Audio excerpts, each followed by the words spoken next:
parlait de l'insécurité dans l'est de la République démocratique du Congo, occupation de Bunagana. Kinshasa, c'est un silence. Et au niveau des Goma, il y a une certaine solitude. Monsieur Jean-Baptiste Kassekwa, bienvenue. Merci David. Voilà, les déploiements de la force régionale est en cours. On est en train de voir les Burundais qui sont sur place, les Kenyans, selon les dernières informations, semble-t-il qui sont arrivés, et ça prend corps. C'est que nous allons petit à petit vers le déploiement de cette force, la victoire sur l'M23, probablement. Non, c'est un recul par rapport à 2013, où le Congolais a retrouvé la confiance dans sa propre armée. 2013, nous avons vu des généraux congolais, Lissier Baoum à la tête, des colonels congolais, Mamadou à la tête, avec plusieurs autres vaillants, dont les noms sont restés moins célèbres, et qui ont redonné l'espoir au peuple congolais.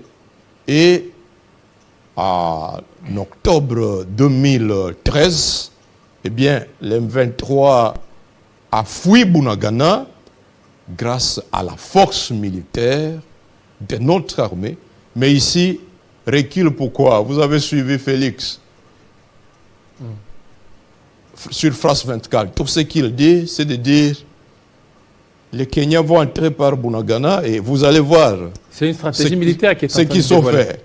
Les Burundais sont déjà sur le terrain. Il ne sait pas dire que notre armée a déjà gagné dans sa montée en puissance.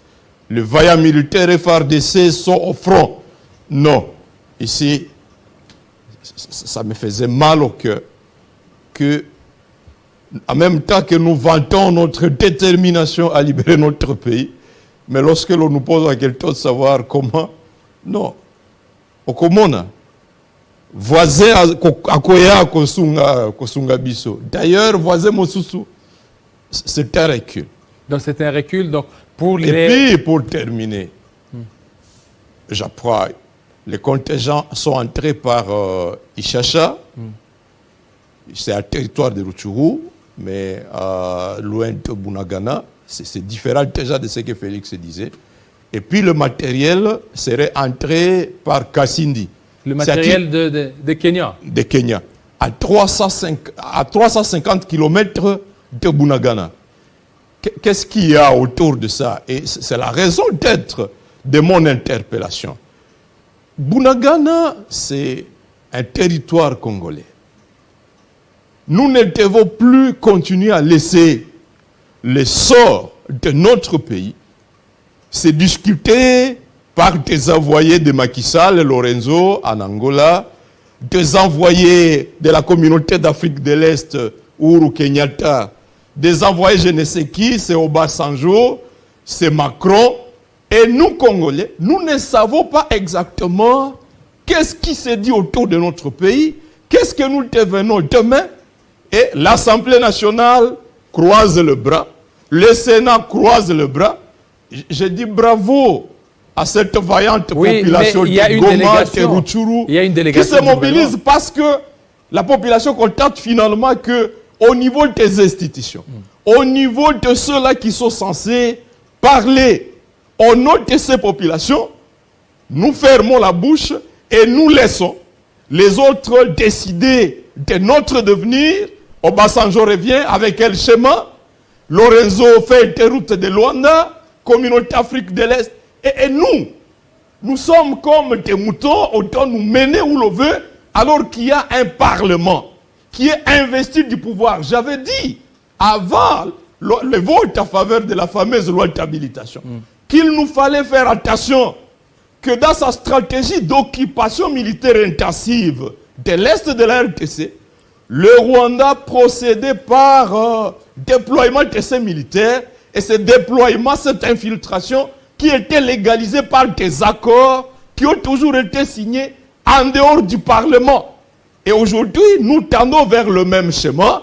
Je vois ce que l'on appelle des caravanes de paix, Kamere qui fait sa tournée, Et à chaque rencontre, bien qu'il ait du mal à citer le mot dialogue, mais il est dit un peu en anglais, fight and talk. On voit tout ce qui se trame. Mais quand même, Kamere a proposé un plan triangle RDC, Rwanda, Ouganda, les M23 au milieu. Et ça fait partie aussi de certaines pistes pour mettre fin à ça. Pourquoi vous n'envisagez pas le dialogue avec le Rwanda, l'Ouganda? Non, c'est dit déjà vu. Il y a eu accord de mixage, janvier 2007. Et nous risquons d'assister au même théâtre ici. Il y a eu l'accord de 2009. On a vu un ministre de la Défense descendre à Rumangabo pour accueillir les ex-NTP, les intégrer, sans identification. Là, c'est en 2009. 2009. Et les résultats, on en connaît. Il y a eu affaiblissement systématique de notre armée parce que l'objectif du Rwanda et de l'Ouganda, c'est mettre en échec la montée en puissance, les contrôles de la partie est de la RDC par notre armée. C'est mettre les Kivu et l'Ituri sous la tutelle de ces deux pays-là, en rendant incapable, impossible, l'impossibilité à notre armée de contrôler le territoire. Et alors qu'en 2013, par la victoire des FARDC, nous étions déjà sortis de cet assujettissement, aujourd'hui, nous retournons dedans. C'est Macron qui se prononce et on tient les deux messieurs entre les mains. C'est le secrétaire général de l'ONU qui appelle à la tripartite, Rwanda, Ouganda, RTC. C'est Kamere qui est déployé, c'est Obasanjo qui est déployé. Donc, il y a cet agenda dans lequel Félix nous ramène et nous, Congolais, nous n'allons pas nous laisser faire. C'est la raison donc, à côté de la mobilisation de tous les Congolais, Beni, Butembo, Rutshuru, Goma, je vois Bukavu qui a annoncé de sit-in demain. Mais pour dire non à ces schémas-là. Aujourd'hui, ça a été interdit. Il y a le maire de la ville de Goma qui a interdit toute manifestation. Parce que la société civile a lancé un appel à un sit-in qui a été observé à 100%. La cause est tellement forte que la population n'est pas prête à se laisser faire. Souvenez-vous, le 20 novembre 2012, lorsque le M23 s'est hasardé à prendre le contrôle de Goma, les banques, les écoles, les commerces, toutes les activités sont restées fermées 2 semaines durant. Et nous sommes sur la même voie. La population qui a été martyrisée, des citoyens congolais ont été tués. Oui, sur la même voie. Maintenant, cette fois-ci, c'est l'état des sièges. L'état des sièges, c'est que les libertés sont réduites. Ça ne sera pas comme en 2012, là, il n'y avait pas d'état des sièges. État des sièges, d'abord, les signateurs même de l'ordonnance donnent un autre sens à l'état des sièges. Vous l'avez suivi, que pour lui, l'indicateur de performance de l'état des sièges, c'est que grâce aux tracasseries et à la surtaxation dans toutes ces provinces, les recettes ont augmenté. Comme si c'était ça l'objectif de l'état des sièges. Ça rencontre ce que certains militaires, certaines autorités de l'état de siège disent sur le terrain, et ça fait mal que ça ressort de la bouche même de M. Félix de dire que l'indicateur de performance de l'état de siège, ce sont les recettes provinciales. Mais quelles sont les retombées de cette maximisation des recettes à faveur de déplacer Tebunagana? Ça fait 1 mois. Ils sont privés de tout. Avant-hier, il y a même une maman déplacée qui est décédée. Il pleut abondamment à Rutshuru. Les populations sont là abandonnées. Elles ont voulu se réfugier d'ailleurs dans le balcon du bureau de la chefferie. Elles ont été chassées de là méchamment. Abandonnées, et à Kinshasa, à Gombe, on se glorifie d'avoir maximisé les recettes sur ses victimes. Non. Ça n'a pas de sens, on doit être Alors sérieux. maintenant, c'est quoi? Il faut, parce que vous, dans vos propositions, vous soutenez à ce qu'on puisse renforcer notre armée afin qu'elle fasse face certainement au M23 et à d'autres groupes armés. David, Les M23, le Rwanda, Ils sont Ouganda, super armés. Super c'est un armés. mensonge. Un mensonge. En 2012, Et ça, c'est la les MONUSCO qui M23, écoutez, les M23 a pris Bunagana le 7 juillet 2012. Le 8 juillet, ils ont pris Rutshuru. En octobre, ils ont pris Kibumba, 27 km de Goma. Et le 20 novembre, ils ont pris Goma. C'est-à-dire à 5 mois. 5 mois. Ils ont pris le territoire de Rutshuru, ils ont pris le territoire de Nyiragongo, ils ont pris la ville de Goma. Aujourd'hui, depuis qu'ils ont repris les affrontements, les offensives, le 8 novembre 2021, jusqu'à ce jour, ils sont cantonnés dans le groupement de Jomba, quelques villages de Boussanza et de Gisigari. Donc ils n'arrivent pas à percer. C'est dire Ils sont coincés par les que les mots d'ordre de trahison du cessez-le-feu unilatéral donné au FARDC sur pied de la fameuse feuille de route de Luanda, les FARDC auraient déjà neutralisé les M23 et on aurait déjà fini la question du M23. Il y a eu des preuves où des militaires ont pris l'avance, où ils manifestaient l'audience, n'est-ce pas, délasser des offensives. Mais vous avez suivi pourquoi la société civile manifeste. Le sit-in de la semaine passée, le jeudi à Rutshuru, je dénonce la mort d'un manifestant par un tir, une balle réelle tirée par un policier. J'exige qu'un procès à flagrance soit organisé. Pourquoi la société civile, les déplacés font des sit-ins? C'est pour dénoncer ce cessez-le-feu unilatéral et exiger qu'on laisse les mains libres au FARDC parce que nous ne voyons pas quel élément. Il y a une mystification, il y a un mensonge monté, amplifié par la communauté internationale qui veut décourager les FARDC. Mentir à l'opinion. Les FARDC savent qu'elles sont capables de venir à bout des M23 à tout moment. Mais il faut que les porte-parole de la MONUSCO, il faut que l'ONU nous dise les M23 sont invincibles, congolais, capitulés, accepter n'importe quel accord. Et ça, nous n'allons pas. Voilà, Monsieur Jean-Baptiste, pour terminer, vous avez déposé donc vous avez déposé un contrôle parlementaire pour que le Premier ministre soit entendu, c'est ça? Si. Et sous base de quoi? Parce que hier, lorsqu'il était au niveau des Goma pour évaluer cet état de siège, il a même levé la mesure sur le couvre-feu. C'est qu'il y a certaines avancées. Non. Il était là le vendredi, sa mesure de couvre-feu devait entrer en vigueur depuis samedi jusqu'à ce jour. Le couvre-feu est en vigueur. Non, mais ça vient d'être levé. Sama Lukonde doit venir répondre.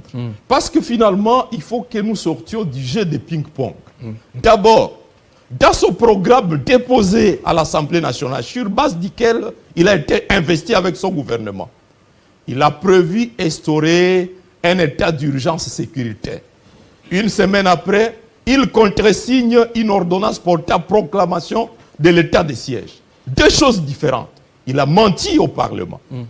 Deuxièmement, contradiction même dans l'évaluation.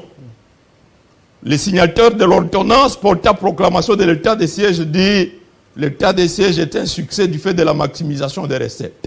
Sama Lukonde dit il regrette que toutes les informations qu'il a recueillies, de l'Ituri jusqu'à Goma, lui faut comprendre que l'état de siège, c'est un fiasco. Finalement, comme je l'ai dit, s'il n'y a pas une forte pression, on va continuer à laisser la population du Nord Kivu, de l'Ituri, sous cette fausse solution. Cette fausse solution qui pèse lourd. Des commandes à Bunia, vous comptez 28 barrières. 28. Aujourd'hui, les opérateurs économiques de Butembo décrètent une opération de contestation parce qu'ils en ont marre. Finalement, l'état de siège n'a pour seule compréhension que étrangler économiquement toutes ces populations déjà meurtries.